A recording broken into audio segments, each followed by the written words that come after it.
राजनीति जगत से एक बहुत बुरी खबर आ रही है, जिसमें आज कांग्रेस के जाने माने प्रवक्ता राजीव त्यागी जी का निधन हो चुका है। अपने आखिरी डिबेट में संबित पात्रा और इस्लामिक स्कॉलर पर जमकर भड़के थे कांग्रेसी प्रवक्ता राजीव त्यागी आखिरी बार हिंदी न्यूज चैनल आज तक पर एक डिबेट में शामिल हुए थे। इस दौरान बेंगलुरु हिंसा को लेकर उनकी संबित पात्रा के साथ गर्मा गर्म बहस भी हुई थी। शो पर उन्होंने एक मुस्लिम स्कॉलर को भी जमकर लतार लगाई थी। कांग्रेस के तेज तर्रार प्रवक्ता राजीव त्यागी का बुधवार को दिल का दौरा पड़ने के चलते निधन हो गया। वह 50 साल के थे। राजीव त्यागी की तबीयत एक टीवी डिबेट के बाद बिगड़ी और वह दुनिया को अलविदा कह गए। राजीव त्यागी आखिरी बार हिंदी न्यूज चैनल आज तक पर एक डिबेट में शामिल हुए थे। इस दौरान बेंगलुरु हिंसा को लेकर उनकी संबित पात्रा के साथ गर्मा गर्म बहस भी हुई थी। शो पर उन्होंने एक मुस्लिम स्कॉलर को भी जमकर लतार लगा दी थी। दरअसल बेंगलुरु में फेसबुक पोस्ट को लेकर हुई हिंसा पर वह कांग्रेस का मत रख रहे थे। टीवी एंकर ने कहा कि बेंगलुरु हिंसा में कांग्रेस विधायक का नाम आया है।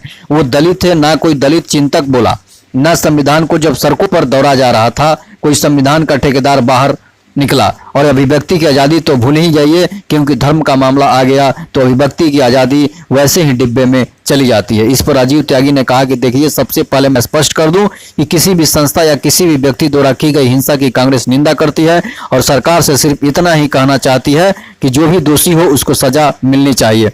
दोषी चाहे कोई भी हो, लेफ्ट विंग का हो या राइट विंग का हो, कोई भी हो, उस पर कार्रवाई होनी चाहिए। इसके बाद उन्होंने कहा कि मैं अब संबित पात्रा और इस्लामिक स्कॉलर की बातों पर आता हूं। ये जो इस्लामिक स्कॉलर है, ये इस्लामिक स्कॉलर नहीं है, ये एक बहुरूपीय है। अगर होते तो इन्हें कुरान की शिक्षा की जानकारी होती। जिन शिक्षाओं में प्रेम और सौहार्द की बात कही गई है, इन बातों को बताते, लेकिन वो तो कह रहे हैं कि पीएफआई और जो संस्थाएं हैं वो मुस्लिमों के लिए लड़ रही है। भैया, लड़ने की कोई जरूरत नहीं है। देश में संविधान है, उसके अनुसार लड़ें। इसके अलावा उन्होंने संबित पात्रा के कहने का ये मतलब है कि हिंदुओं पर बड़ा अत्याचार हो रहा है, जबकि हिंदूवादी सरकार है। तैमूर लंग, मोहम्मद गजनवी, अंग्रेज, डच, पता नहीं कौन कौन आए, लेकिन हिंदू धर्म को खत्म नहीं कर पाए। पता नहीं 2014 से हिंदू धर्म पर कितना आक्रमण हो रहा है। बेहतर होगा कि हिंदुओं को रोजगार दे दो, उन्हें शिक्षा दे दो। राजीव त्यागी के निधन पर राजनीतिक गलियारे में शोक की लहर दौड़ गई है। कांग्रेस के पूर्व अध्यक्ष राहुल गांधी ने ट्वीट कर कहा कि कांग्रेस ने आज अपना एक बब्बर शेर खो दिया। राजीव त्यागी ने कि कांग्रेस प्रेम और संघर्ष की प्रेरणा हमेशा याद रहेंगे। उन्हें मेरी भावभीनी श्रद्धांजलि व परिवार को संवेदनाएं। इसके अलावा अन्य पार्टियों के लोगों ने भी राजीव त्यागी के निधन पर शोक जताई है। इसके बाद राजीव त्यागी जो थे वो 5 बार जेल भी जा चुके थे। वो अटल बिहारी वाजपेयी को काले झंडे दिखाने के कारण उन्हें जेल भी जाना पड़ा। राजीव त्यागी मूल रूप से गाजियाबाद के रहने वाले थे। एमबीए की पढ़ाई के बाद से ही राजीव त्यागी राजनैतिक गतिविधियों में शामिल हो गए थे। 20 साल के अपने राजनीतिक सफर में राजीव त्यागी प्रदर्शनों के सिलसिले में 5 बार जेल भी गए थे।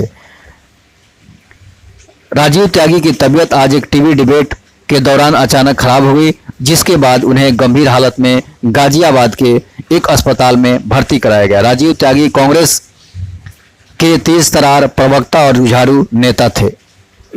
टीवी चैनलों पर पार्टी का पक्ष प्रभावशाली तरीके से रखने के लिए जाने जाते थे। राजीव त्यागी के असामयिक निधन पर राहुल गांधी और प्रियंका गांधी समेत अनेक दिग्गज नेताओं ने सोशल मीडिया पर शोक संदेश जारी कर दिए हैं।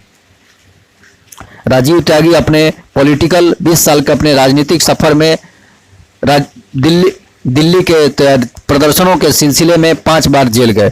कांग्रेस में राजीव त्यागी कई महत्वपूर्ण पदों पर है। फिलहाल राजीव त्यागी कांग्रेस के प्रवक्ता पद पर थे।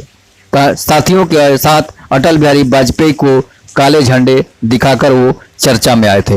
राजीव त्यागी ने 19 मार्च 1999 को तत्कालीन प्रधानमंत्री अटल बिहारी वाजपेयी की सिखेरा गांव में हुई एक पब्लिक मीटिंग में अपने साथियों के साथ काले झंडे दिखाकर चर्चा में आ गए थे। साल 2007 में जब राहुल गांधी ने उत्तर प्रदेश में सघन जनसंपर्क अभियान के नाम से रोड शुरू किया तो राजीव त्यागी को उस रोड शो का कोऑर्डिनेटर बनाया गया था। साल 2009 के लोकसभा चुनाव में राजीव त्यागी उत्तर प्रदेश के लिए पब्लिसिटी कमेटी के सदस्य भी रहे थे। प्रियंका गांधी समेत अनेक कांग्रेसी नेताओं ने उनके इस अचानक निधन पर गहरा दुख व्यक्त किया है। तो आप देख रहे हैं रोड न्यूज। जय हिंद, जय भारत, वंदे मातरम।